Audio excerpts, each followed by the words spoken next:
incumbent Democratic Senator Amy Klobuchar in November. That does it for today. We'll be back with another edition of America Decides tomorrow at 5 p.m. Eastern.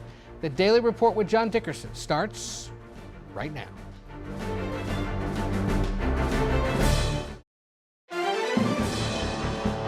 Welcome to the Daily Report for Wednesday, August 14th, 2024. I'm Jerika Duncan in for John Dickerson. Torrential rain and widespread power outages in Puerto Rico. We're tracking Hurricane Ernesto, its damage, and where the storm is headed next. Overseas, another tense day in the Middle East as ceasefire negotiations are set to begin. Why there are doubts about a deal between Hamas and Israel, and what could happen if things fall apart. New figures on homicides in the United States. Our CBS News data team will explain why crime rates may have been up for one administration and down for another. And inflation appears to be cooling off, according to the latest data from the federal government. Costs that are going down include gas, cars, and airfare. But prices for food and shelter remain up. How those numbers could impact interest rates as the Fed prepares to meet next month. The Daily Report starts right now.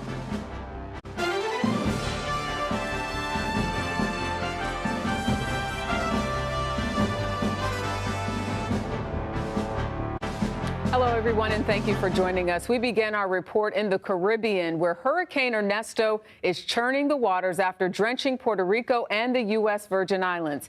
Now, the storm is moving north into the Atlantic, where it's expected to gain strength as it heads toward Bermuda. But Ernesto is already a strong storm with wind speeds up to 75 miles per hour. The damage is mounting in Puerto Rico, where hundreds of thousands have lost power. Our Manuel Bojorquez is on the ground in Dorado, which is about 10 miles from the capital of San Juan. Manny.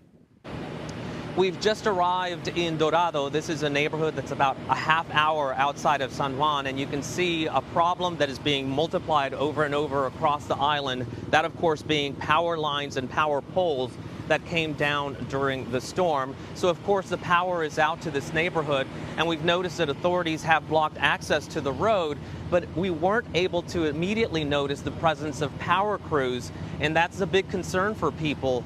For many of them, painful reminders of what they went through in 2017 during Hurricane Maria, when the power grid essentially was out for many people for several weeks and even months. That has always been a concern here, the weak infrastructure, especially when it comes to the power grid. And this was a test, and you can see that there's still clearly a lot of work to be done. So people are out assessing the damage to their neighborhoods. While this did not have the winds and the flooding associated with Maria, we did see some flooded streams and rivers along the way. So that is a concern that things will continue to rise as any rain that has fallen upstream continues to come down. The good news right now is that the worst of the storm is now moved offshore, so people can begin to clean up. All right, Manuel Bojorquez for us tonight. Thank you. For more on the severity of the hurricane and where it's headed, let's go to Chief Weathercaster Lonnie Quinn from our station at WCBS. Lonnie. Hi, everybody. I want to give you the very latest on Hurricane Ernesto. As of the 5 o'clock update, we have 75-mile-per-hour winds, so it's a Cat 1. Now, it's just barely a Cat 1, 74-mile-per-hour winds. Where Category 1 hurricanes begin, this is just above that at 75. You see it spinning well north of the Dominican Republic.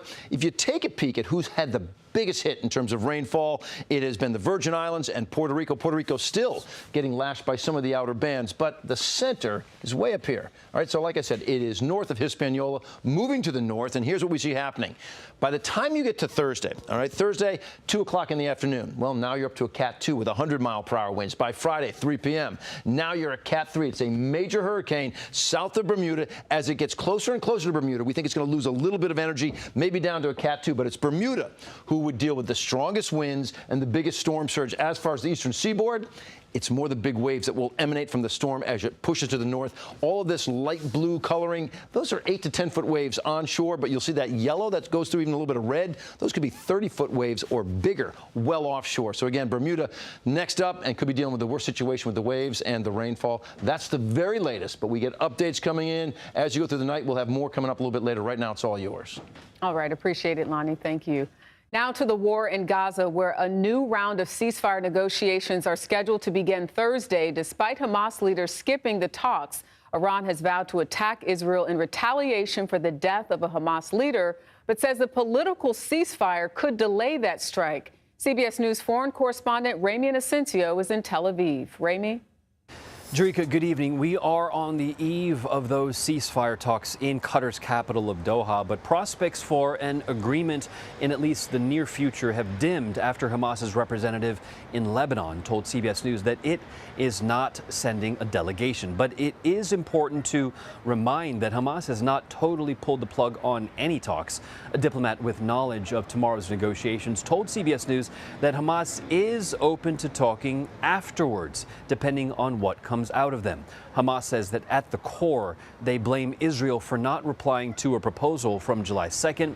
They say Prime Minister Benjamin Netanyahu has thrown on more conditions, and they add that Israel's military assassinated Hamas's chief negotiator, Ismail Haniyeh, which was 2 weeks ago today. That diplomat also told us who is expected to be at the talks. That includes CIA Director William Burns, Mossad Chief David Barnea, Egypt's spy chief, and the Prime Minister of Qatar. And just a few hours ago, Israeli Prime Minister Benjamin Netanyahu approved the departure of the Israeli delegation to Doha. They leave tomorrow, and he says they are empowered to make decisions. He says they do have the mandate to negotiate. As for Iran and Hezbollah, no public comment on Hamas not attending tomorrow's talks, perhaps waiting and watching to see what comes out of Qatar. Jerika. Ramy Inocencio in Tel Aviv, thank you. Dan Byman joins us now from Washington. He's a senior fellow with the Warfare, Irregular Threats, and Terrorism Program at the Center for Strategic and International Studies. Dan, thank you for joining us. First and foremost, at this point in time, what are some of the crucial sticking points of a potential ceasefire deal? Well, Hamas, of course, wants Israel to withdraw from Gaza and end its military operations. And it sees the remaining Israeli hostages that it has as its key bargaining chip. For Israel, it's flipped. It wants the ability to do continued military operations against Hamas. It wants to keep some military presence in Gaza. But of course, its priority is getting its hostages back. And that difference is pretty fundamental and very hard to bridge. We sort of heard Ramy talk about this a little bit in his reporting, but we know Hamas officials are not going to be there. So talk again about who's sort of mediating on their behalf and how big of a role does that play when it comes to the U.S.? So we see that Qatar, which is hosting this, is helping mediate, as has Egypt. And both of them historically have had good relations with Hamas and have been able to speak to the very top of Hamas leadership. That said, there's nothing quite like having Hamas in the room and able to respond directly. So Hamas's non-presence is definitely a step back. And the U.S. role is very important here. It's very important as a way of coordinating all the different states. It's a way of showing Israel that both the United States wants peace, yet is behind Israel. So active U.S. participation is very important. Israel has clearly been preparing for a retaliatory attack from Iran over the killing of the top Hamas leader, but Iran has said only a ceasefire will delay retaliation. Delay is a key word here. Is there a sense that the attack from Iran could still happen if a ceasefire deal is reached? So Iran has vowed to retaliate, but how it's going to retaliate remains unclear. And so Iran could easily say 6 months from now, a year from now, well after there's a ceasefire, that it is retaliating for this attack and for other things Israel has done. So there's certainly a longstanding possibility, but it'd be harder politically for Iran to do this out of the blue. So if there is a ceasefire, that's good news for reducing the likelihood of an Iranian attack. We're coming up on almost a year since the October 7th attacks. We've seen, again, hostages on the Israeli side. They want to get those hostages home. On the Palestinian side, thousands of people that have been killed. Is there a possibility that Iran could be making these threats to impact negotiations? Obviously, there's so much at stake here.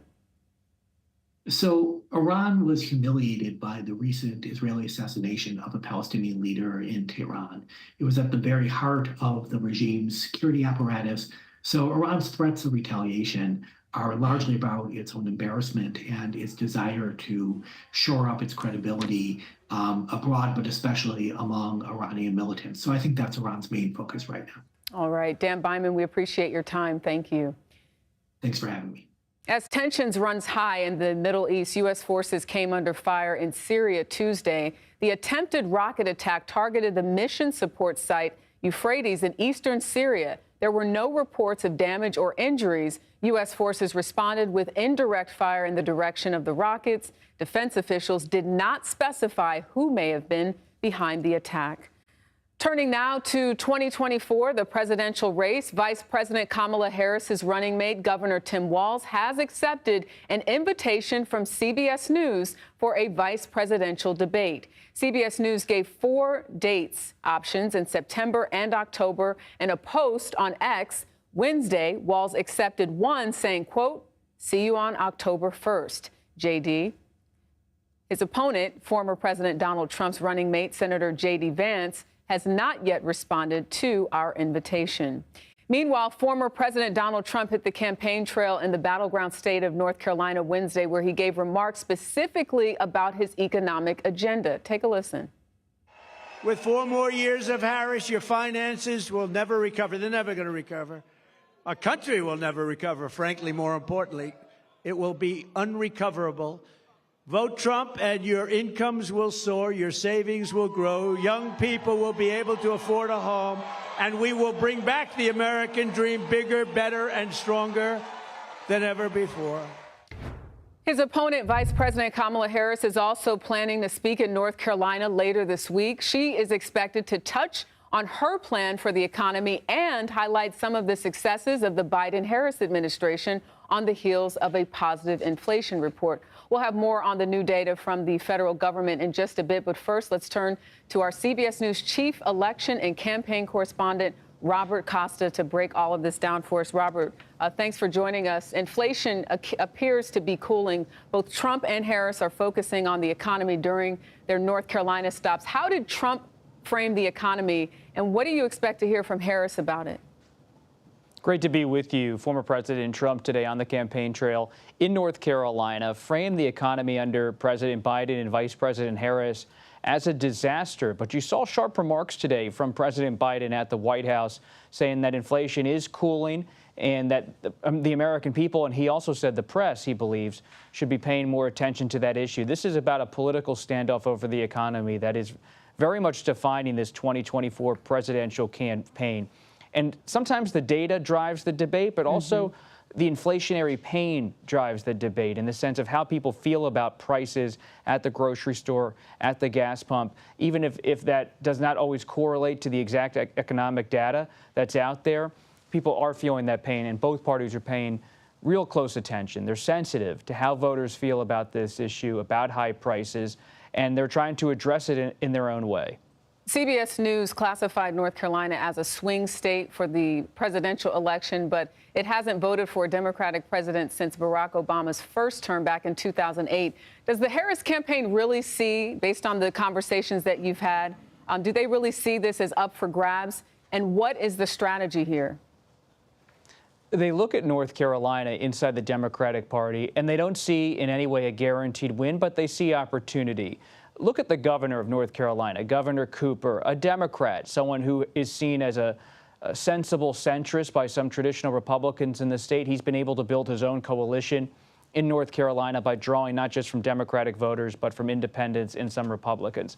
And North Carolina has echoes of what has happened in other parts of the South in recent years. Think about Georgia as well. In 2021, 2 Democrats elected in Georgia, John Ossoff and Raphael Warnock, surprising people across the country who thought Georgia was a guaranteed Republican state, politically speaking, in this present political reality.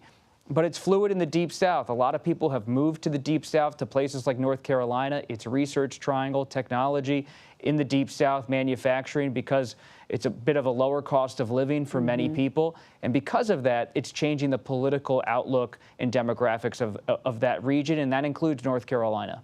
You know, President Biden and Vice President Kamala Harris are making their first joint appearance since Biden ended his candidacy and endorsed Harris.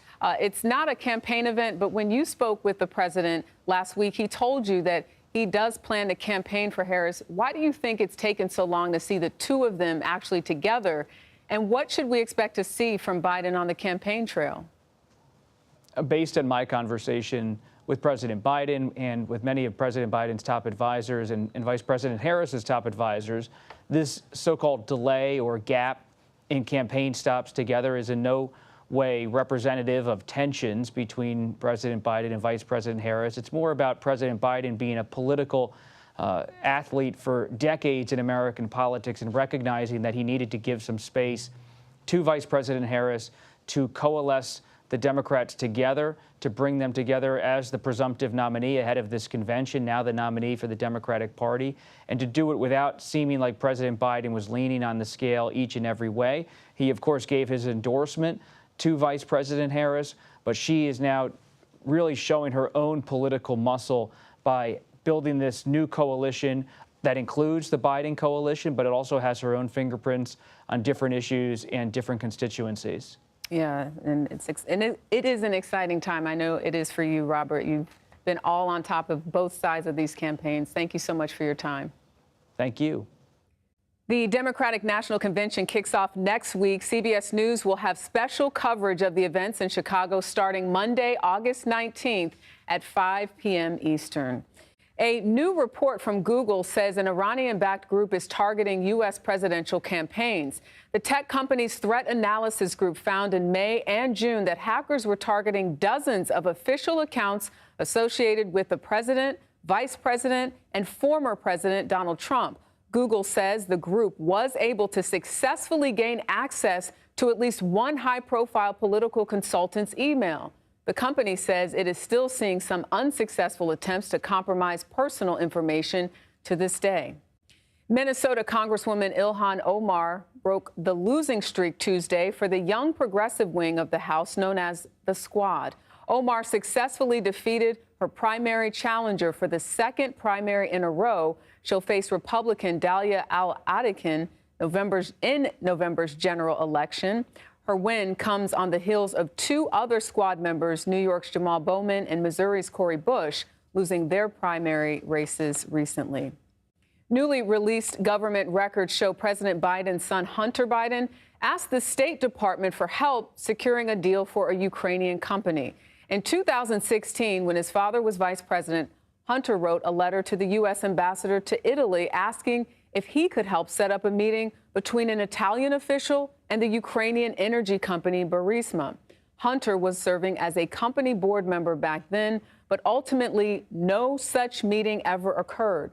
Lawyers for Hunter Biden called it a, quote, proper request. The White House says President Biden was not aware of that request at the time. Well, coming up later in this show, new statistics paint a mixed picture when it comes to crime in the United States. We'll look into homicide rates with our CBS data team. Plus, inflation has dropped to its lowest level in more than 3 years, but the cost of many everyday essentials is still high. We'll get an assessment of the economy ahead. You're streaming The Daily Report.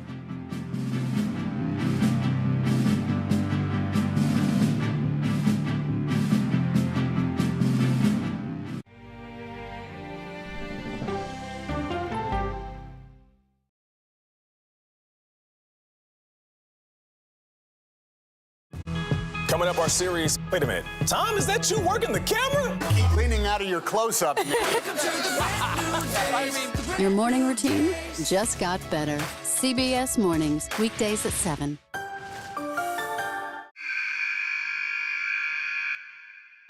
I had progressively fallen deeper into the world of online sports betting. The risk is the rush. What do you think is driving the spike in popularity? I think it's legality. If it's legal, I'm going to use it. There are ways to bet when you are 18. We've created an epidemic of child gambling. You can't walk into a male dormitory in a college campus without sports betting happening. It's America's most neglected problem. I used sports betting as a way to escape, when in reality, I'm choosing self-destruction. Whatever I had left, it was gone. The purpose of the industry is to get you to play to extinction. And that means until all your money is gone. Go to the ends of the earth. Reach for the stars. Yeah, I just took off. That kind of thing. Oh, that's pretty good. Because there's always something new under the sun on CBS Sunday morning. An original documentary from CBS Reports. That desired farm, it's a wonderful place to raise children, and it still is. Promises broken. Black Americans have been the target of racism and discrimination pretty much from the time they acquired ownership in the land. Costing black farmers hundreds of billions in generational wealth. They did everything to make sure we were run off that land. But communities are uniting to continue the fight. Collective ownership is powerful. To keep their land and their dreams alive. To watch my children play on land that we own means everything. So land is power. Most definitely. 40 Acres and a Mule, now streaming on the free CBS News app. People with developmental disabilities were once sequestered by the hundreds of thousands in institutions. Many of our fellow citizens are suffering tremendously because lack of attention, lack of imagination, lack of adequate manpower. Disability activists have since torn down barriers blocking them from living at home or in the community. We conclude that Title II of the ADA requires states to provide community-based treatment for persons with mental disabilities. But of the 16,000 people who remain in state-operated institutions, half are in 5 states, and Illinois is one of them. I don't want to live in the institution. It makes me feel discriminated against. Do you think there are people living in institutions in Illinois that don't need to be living there? Yeah, because they're proving it as soon as they get out.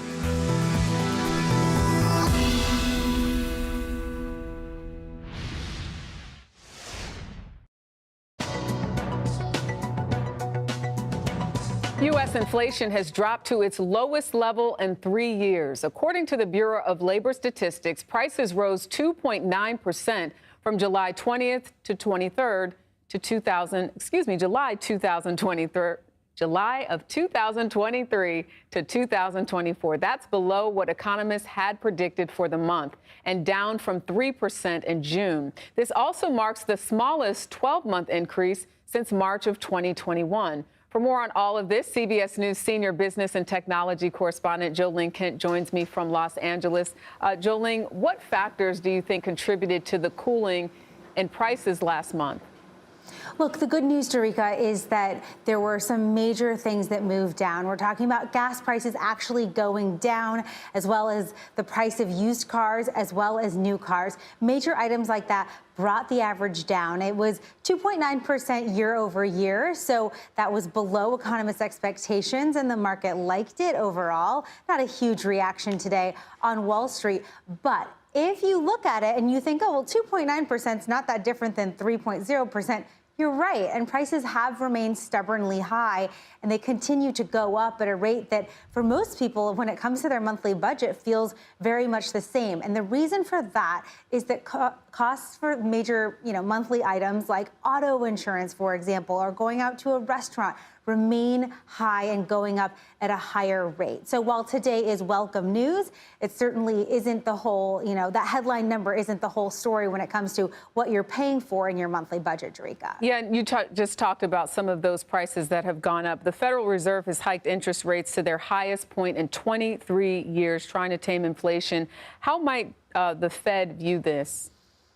The Fed is going to look at this and say, okay, we're moving in the right direction, downward towards 2%. Even though their 2% target rate of inflation hasn't been achieved, it is in the right direction. So we can expect at that critical September meeting that we will probably get an interest rate cut. The question now is how much will it be? Because you'll remember that sell-off and all the volatility around that jobs report that was less than expected per economists and Wall Street expectations. That shows a cooling off of the labor market. So that plus this report today equals basically a certain interest rate cut come mid-September. The question is it half a point or is it a quarter point? It all remains to be seen. There's a little bit of disagreement within the Fed on what it should be, but we will be on that for you when the time comes. And Jolene, I know you speak to everyday people. You've been in grocery stores. How long do you feel as though, the average person feels the effect? Because we can tell you the information and things are going down. Yeah. But when it actually trickles down to the point where people feel it. Yeah, you know, I think a lot of the voters that we've been talking to and consumers out there, shoppers at stores. Today, we were talking to a mom who did back-to-school shopping at Target. She also owns a small business here in Burbank, California. A lot of people don't feel that the economy is doing better when it comes to their monthly budget. We put this question to Fed Chair Jerome Powell numerous times, and he says, look, I'm not here to tell you how to feel about the economy. They're just trying to manage inflation, bring that down while maintaining a healthy labor market. And so this is a situation where it might take time for people to feel better about the economy as it reflects some of this government economic data, but the vast majority of people that I have interviewed who are shoppers, consumers, people on budgets, just trying to get through month to month, the economy still feels really tough. And the reason why is inflation continues to, even though it's cooling off, prices are still going up. We can't forget that part, Jerika. That's right. Oh, Jolene Kent, thank you so much. Thanks.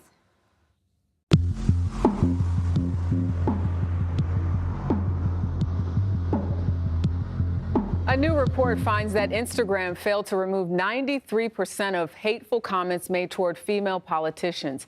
The Center for Countering Digital Hate reviewed comments made this summer on the accounts of 10 women in office, including Vice President Kamala Harris. Despite reporting abusive comments to Instagram, researchers found remarks deemed racist, sexist, or threatening were still viewable after a week. 77% of the comments contained what the study categorized as gendered terms. 1/5 of the posts were from so-called repeat offenders who have posted abusive comments at least twice. Instagram's parent company, Meta, says it will review the study, but notes that offensive comments don't necessarily violate the platform's policy. Well, French prosecutors opened an investigation into a cyber harassment complaint filed by Algerian boxer and Olympic gold medalist Aman Khalif. Khalif, a boxer, was at the center of a debate online questioning her gender identity throughout the Paris Olympic Games. She was a victim of false claims about her gender online by celebrities and politicians, including former President Donald Trump, Elon Musk, and J.K. Rowling. Khalif was assigned female at birth and met the International Olympic Committee's threshold for eligibility. Unlawful migrant crossings continue to drop at the U.S.-Mexico border. After this break, we'll hear from CBS's Camilo Montoya Galvez, who spoke with migrants on both sides of the border last month. Stay with us. You're streaming The Daily Report.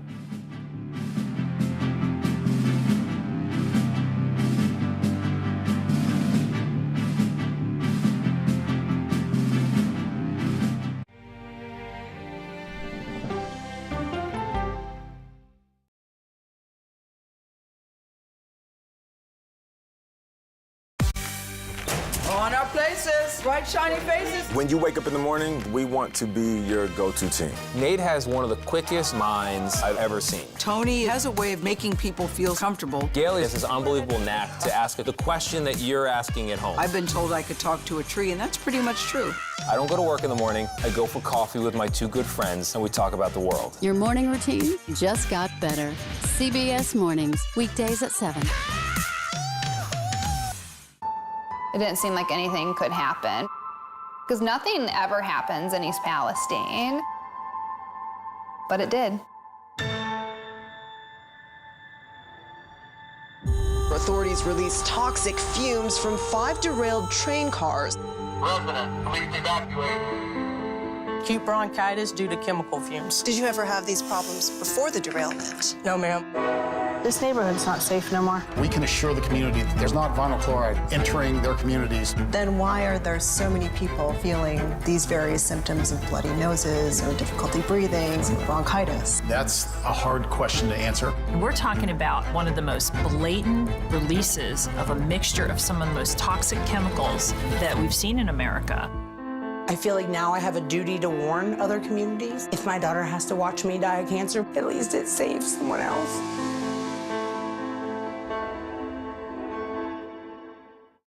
This case. It's like a screenplay, something straight out of Hollywood. But it's not fiction. It's 48 hours. Human remains found this week. 4 families shattered. There's no physical evidence. The mystery would haunt investigators for years. There's some questions that have to be asked and need to be answered. Like a John Grisham novel. A gripping true crime original. 48 Hours, now streaming on the free CBS News app. Stories that inform. You can be really old at 60, and you can be really young at 85. Inspire. How do we unlock the power within ourselves to be who we want to be? And brighten your day. The best part of fame is making people feel good. Always send the people home happy. Make every day a little more like Sunday morning. Here comes the sun. Stream now on the free CBS News app. Hello, everyone, and welcome to our Dragon capsule here in space. Sightseers in space, the thrill of a lifetime. Seeing the Earth from space, it was so exhilarating. But the risks that come with the territory. There have been 4 fatal accidents. That's a 1% fatal accident rate. Might make you look before you launch. If you had 1 out of 100 airplanes falling out of the sky, we'd have a public crisis. Space tourism, now streaming on the free CBS News app. Welcome back to the Daily Report. I'm Jerika Duncan. Here are some of the additions to our top stories. Greece is assessing the damage left behind by a disastrous wildfire near Athens. Firefighters are working to extinguish the last remaining flames. The fire forced thousands of people to evacuate and killed at least 1 person. Greece remains on a high fire alert until Thursday, with triple-digit temperatures raising concerns about possible flare-ups. Ernesto strengthened from a tropical storm to a Category 1 hurricane Wednesday, hitting Puerto Rico with 75-mile-per-hour winds and heavy flooding. The National Hurricane Center is forecasting more damage across the territory and the Virgin Islands. Ernesto is the 5th named storm of this year's Atlantic hurricane season. The World Health Organization has declared Mpox a global public health emergency, opening the door for accelerated research and funding. The declaration comes after an outbreak in the Democratic Republic of the Congo, which is spreading to nearby countries. While the infection is usually mild, it can also be fatal. New data from major American cities shows homicides are down 13% during the first 6 months of 2024 compared to the same time in 2020. That's according to data from the Major Cities Chiefs Association and analyzed by CBS News. Cities like Boston, Philadelphia, and Baltimore saw some of the most dramatic drops in homicides. Boston and Philly saw decreases greater than 70%. Baltimore saw homicides nearly cut in half. CBS News Vice President of Data Journalism, John Kelly, joins us now for some insight on these numbers. John, is this decline in homicide something that we're seeing in big cities across the entire country? It's not uniform everywhere. You know, as every city is different and many cities are experiencing different phenomenon, but in about 2/3 of the major cities represented by this Chiefs Association, there have been these steady declines, and the decline in that time period between the current year and the last year of the Trump administration in 2020, right around the time of the pandemic. And so it's just been different in a lot of places, but it has been pretty firm, trend line across most of the large cities, including big places like Chicago and Miami that we've been talking about, Philadelphia that we've been talking about, the gun violence problem. But also there have been places that have been up, like Las Vegas and in the Pacific Northwest. Yeah, I'm looking at the map on the screen, 59% increase in Seattle, 278% increase in Portland, increase in Las Vegas as well. Any particular reason why?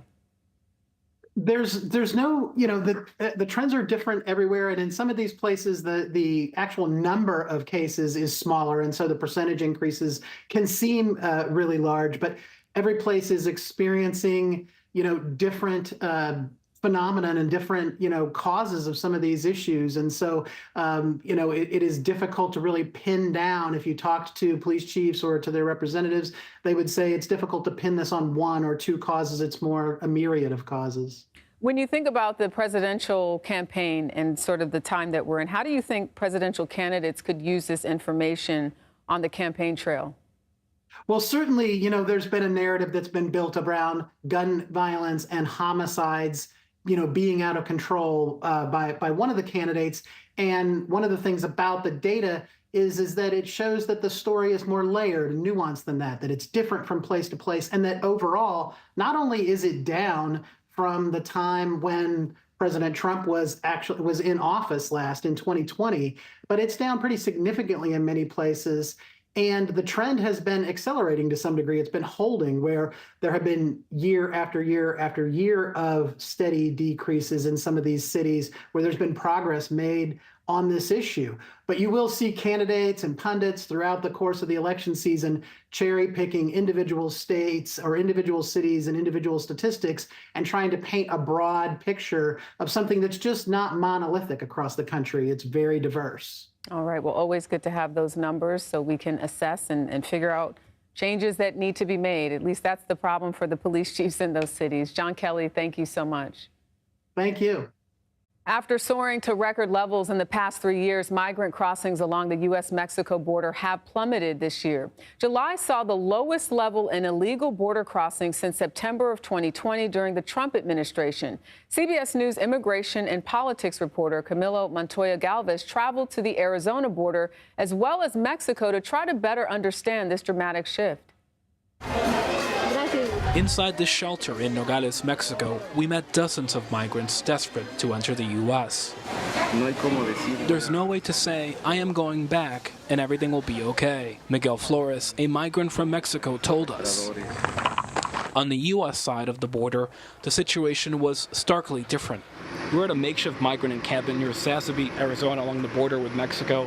The last time I came here in the spring, we met several dozen migrants from across the world and volunteers who were distributing water and basic supplies. Right now, this camp is completely empty, as you can see. Scorching temperatures and Mexico's efforts to stop migrants have contributed to a massive drop in crossings. But Border Patrol agent Robert Ortiz says a new policy enacted by President Biden in June is the main catalyst. People that are coming in here illegally are receiving consequences. They're receiving a 5-year ban in most cases from re-entry to the United States. Good afternoon. Under President Biden's executive action, most migrants are ineligible for asylum and eligible to be deported more quickly. Phones in the bag. Homeland Security Secretary Alejandro Mayorkas says the tougher rules are justified. But critics argue the administration is only cracking down now because of the election. How would you respond to the criticism, Secretary, that action came too little, too late? Those assertions are false. First, it's not too little, and frankly, the significant drop in numbers evidence that quite powerfully. Advocate Pedro de Velasco worries that drop will have a human cost. Soon enough, we're going to start seeing people again crossing through even more remote and dangerous areas, and this will mean an increase in people losing their lives. Camilo Montoya Galvez, CBS News, along the Arizona-Mexico border. And Camilo joins us now for more from Tempe, Arizona. Camilo, when you spoke to migrants on both sides of the border, how do their experiences differ?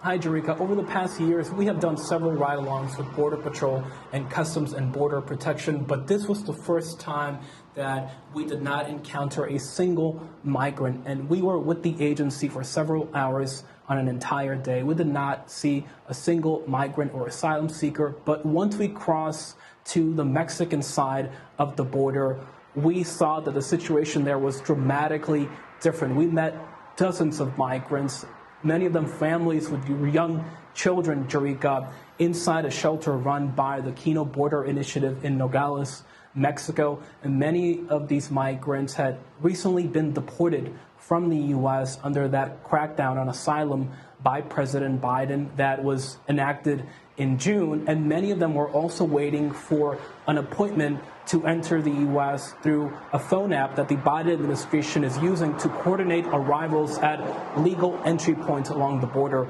Jerika. And again, many of these migrants were families with really young, tender age children.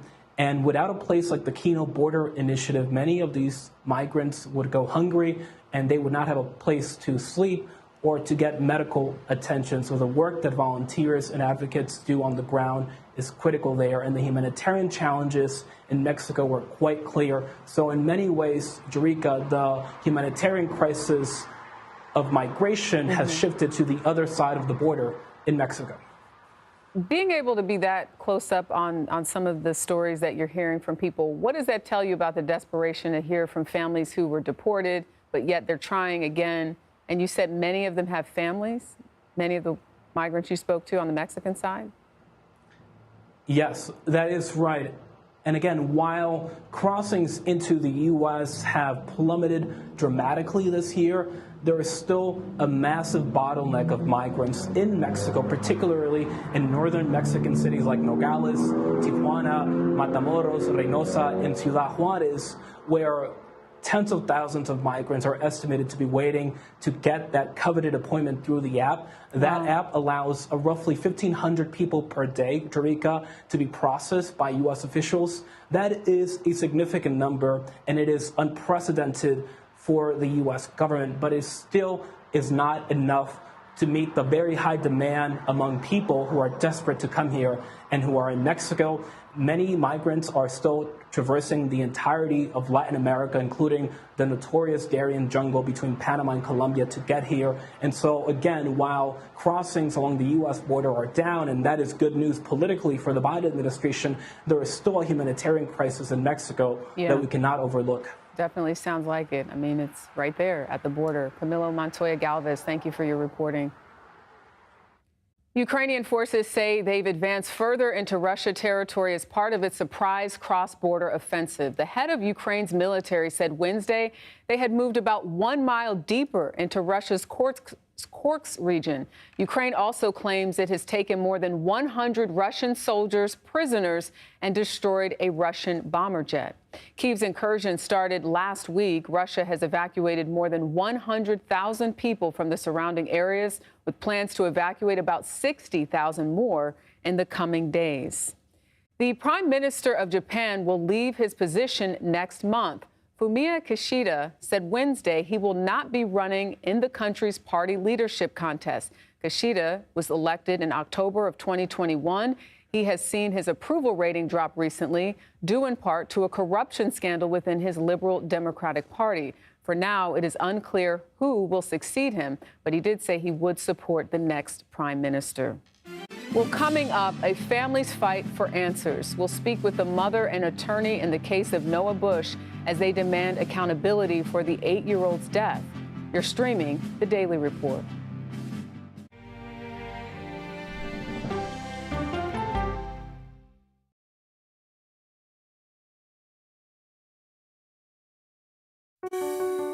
Washington is the seat of power. National security, foreign policy, global economics, every story comes through Washington in some way. We bring some of the most powerful voices in America to the table. We don't just ask the questions, you have to go deeper. We try to understand what's at the heart of the issue we're talking about, to then come forward with solutions. Face the Nation on CBS. The justices ruled that Harvard and the University of North Carolina violated the Constitution. In the aftermath of the Supreme Court decision to end affirmative action in college admissions, uncertainty sets in for some students of color. Affirmative action really gave us an equal opportunity. CBS Reports explores the historic decision and what it means for those chasing an opportunity to change their lives. I knew that college was the ticket to break this cycle. The end of affirmative action, now streaming on the free CBS News app. America Decides is your place for fact-based, unbiased reporting. At the White House, at the Capitol, on the campaign trail. What do you say to those in your party? Any cracks in the Republican Party? Our reporters and our anchors travel the country talking to voters like you about the issues that matter most. Immigration is really a factor right now that are going to be driving your decisions. What would you say to those who say, look, that's just democracy at work? Listening to you and bringing your voice into our coverage. I want a strong, proud America. Is democracy on the ballot in 2024? Let us help you decide. America Decides on CBS News 24/7. Stream our expanded 1-hour program Monday through Thursday at 5 p.m. Eastern. An original documentary from CBS Reports. AI is among the most world-changing technologies ever. Curing diseases, scientific breakthroughs, making lives better. It can help us with medical discoveries, scientific discoveries, doing better agriculture, having cures for things like Alzheimer's. It's also going to really transform the way we work. The uplifting potential of artificial intelligence is limitless. It gives you a friend somebody to chat with 24/7 that is non-judgmental. He makes me feel loved and desired. And so are its downfalls. The problem with all this AI is that it's unpredictable and uncontrollable. The choices we make now will have lasting effects for decades, maybe even centuries. The ChatGPT revolution, now streaming on the free CBS News app.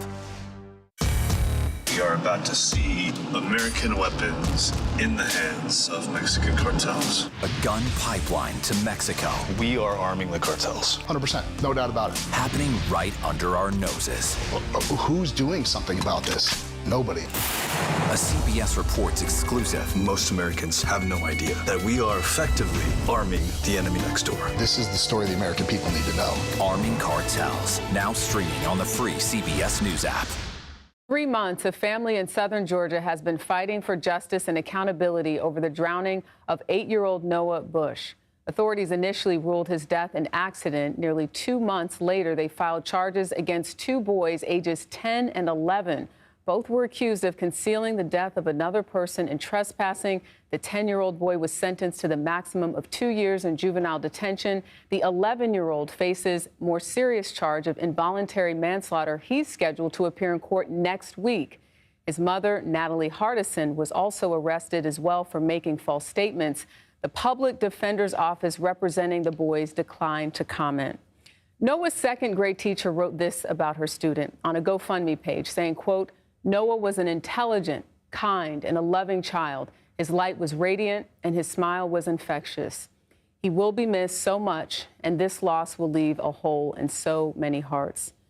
Noah's mother, Demetrius Bush, and the family's attorney, Frances Johnson, joins me now. Mrs. Bush, I can't imagine what you must be going through. How are you doing? It's a daily struggle. Still devastated over the loss of my son. Living without him has been tremendously hard on me and on my children. This is something that you fought for. You've talked about fighting for justice. Do you plan to attend that sentencing next week? Yes, ma'am. I plan to attend. I have attended every hearing thus far, and I plan to be at that one as well. You also have said that you believe that more people should be held to account. Explain. Yes, ma'am.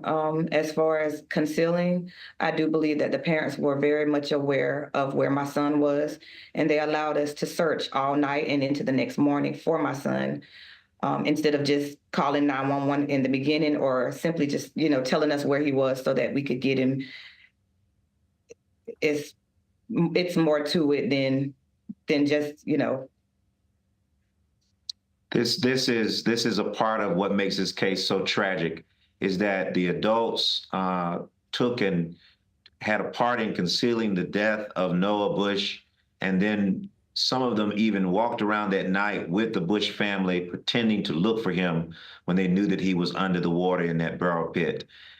We deeply believe that there were adults beyond the one adult mother who was arrested who were involved, and they should be on notice that we will not stop until everyone who had a part in Noah's death is brought to account. And Frances, this is a small community for our viewers. If you could just describe a little history of that area in Georgia and why, you said that putting the pressure on the sheriff's office, not only from Mrs. Bush, but also the community is what you believe led to the charges. Explain that. That's right. This is a community that is east of Savannah and just above Jacksonville, Florida.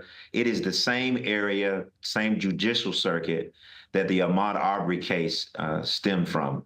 Literally, Brunswick is about 30 minutes from here.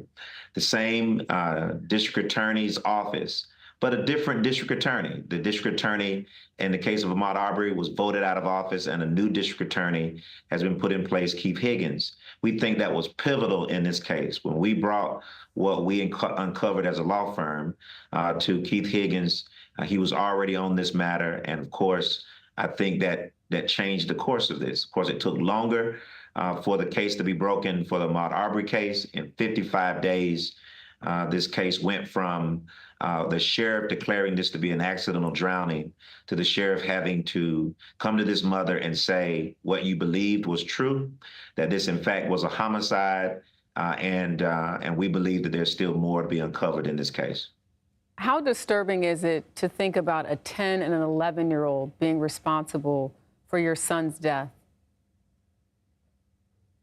Well, on behalf of the Bush family, I think, it shocks everyone's conscience that that children, 10 and 11, could be involved in something like this. But make no mistake about it, this was no accident.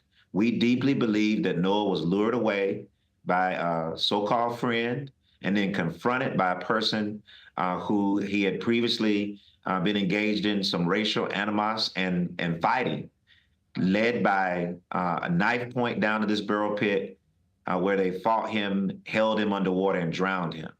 I want to be clear about that.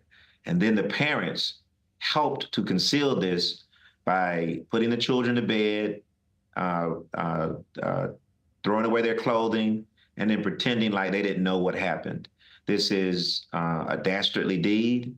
This community is in shock because of it. And we're grateful for the on-the-ground organizers, along with our team, who did not rest until the truth emerged. Ms. Bush, when you reflect on how this case unfolded, do you think that the legal system failed you and your family? And are you pursuing legal action against the sheriff's office? Yes, I definitely feel like they failed us. I feel like they disregarded us in so many ways, pushed us to the side as if what we were saying didn't matter. Noah mattered. He was a bright light. He was my son. And they didn't take us seriously, and it truly hurts. Well, we'll continue to follow this story. Demetrius Bush and Francis Johnson, we really appreciate your time this evening. Thank you. Thank you so much. We ought to believe Black mothers. Well, still to come, 2 astronauts remain stranded aboard the International Space Station. Straight ahead, the new time frame for NASA about plans to bring them home. You're streaming The Daily Report.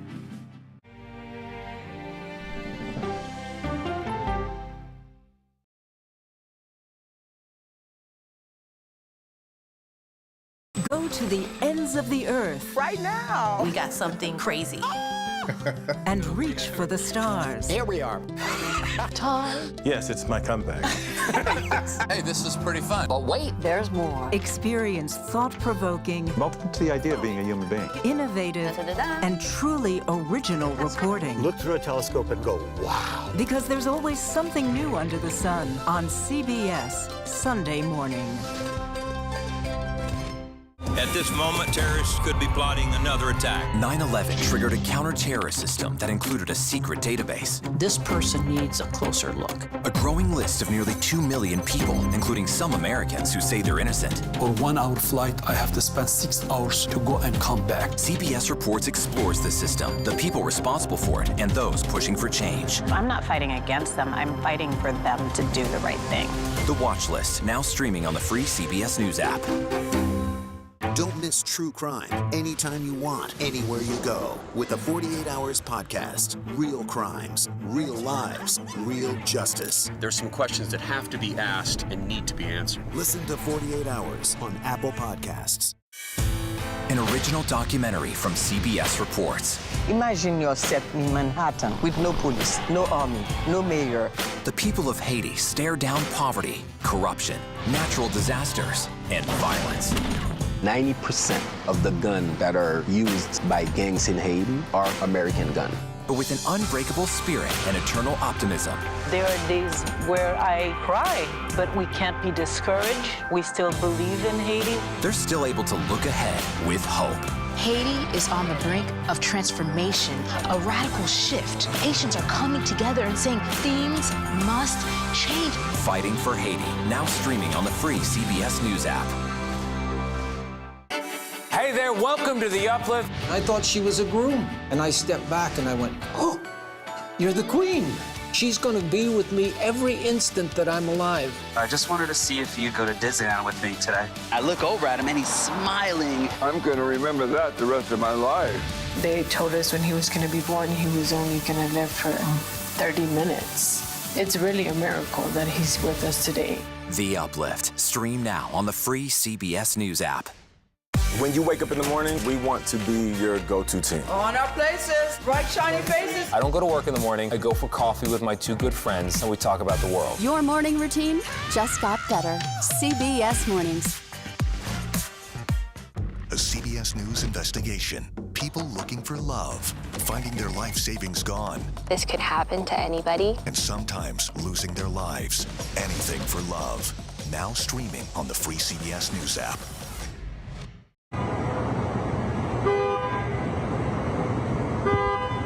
What you're hearing is the honk feature on Waymo driverless taxis in San Francisco. The vehicles are programmed to honk when another car gets too close to them. However, the feature backfired after the self-driving cars began honking at each other once put together in a parking lot. Residents nearby have complained that these cars are on overnight and into the morning. Waymo says it is updating its honking software to keep the noise down moving forward. Well, it could now be weeks before NASA decides what to do with those two astronauts stranded aboard the International Space Station. Butch Wilmore and Sonny Williams were scheduled to stay on the ISS for only 8 days. But so far, they have spent more than 2 months in space. If Starliner is fully functional, they could return home this year. But if it is not, they could remain in space until February of 2025. The jersey worn by Babe Ruth during one of baseball's most iconic moments will be auctioned off for a pretty penny next week.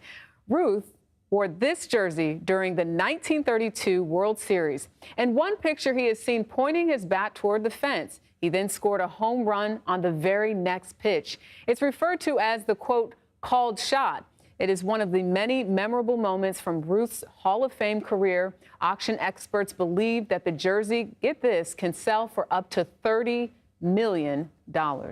Here's a look at some of the stories that we're covering in our next hour. New data shows inflation is dropping, but what does this mean for American spending? We'll break down what's behind the numbers. Plus, ceasefire talks in the Middle East hit another snag with Hamas refusing to attend the latest round this week. We'll have the report from the ground in Israel. And Ernesto gains hurricane status and leaves destructive flooding in its path. We're tracking where the storm is heading next. You're streaming CBS News.